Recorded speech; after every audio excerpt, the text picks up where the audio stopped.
টাকা নিশ্চয় দিয়েছেন, যারা দিয়েছেন তাদের কাছে আমি চিরকৃতজ্ঞ।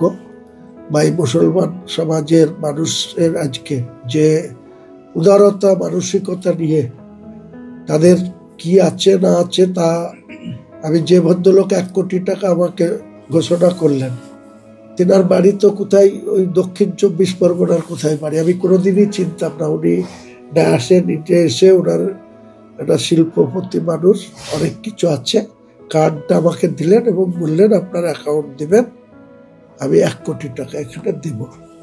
আর একজন ভারতবর্ষের শিল্পপতি, সে প্রায় কাগজে কলমে হোয়াইট মানির মালিক, প্রায় 7,000 কোটি টাকার।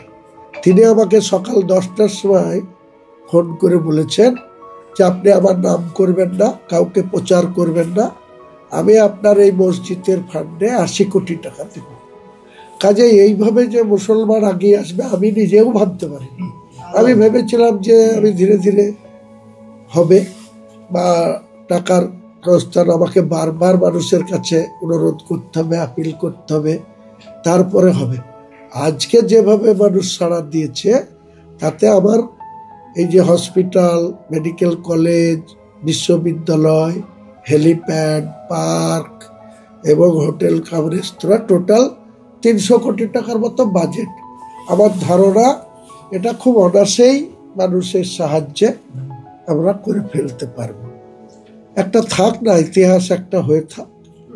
মানুষ, আমরা কবে মরে যাব, দুনিয়া ছেড়ে চলে যাব, এটাই নিয়ম যে জন্মালেই তার মৃত্যু হবে, আমাদেরকে কবরে যেতে হবে, অমুসলিম ভাইদের শ্মশানে যেতে হবে। তো এর জন্য আবার এত কচলা কচলি করার কোনো দরকার নাই। আমি যখন বলেছি বেঁচে থাকতে আমি বাবরি মসজিদ করব, আর আল্লাহ যদি আমাকে তার আগে নিয়ে নেয়, আমার যারা আছে সাঙ্গ পাঙ্গ তারা করবে, ফান্ড তো থাকছে, আমি তোর কবরে নিয়ে যাবো না, তারা করবে।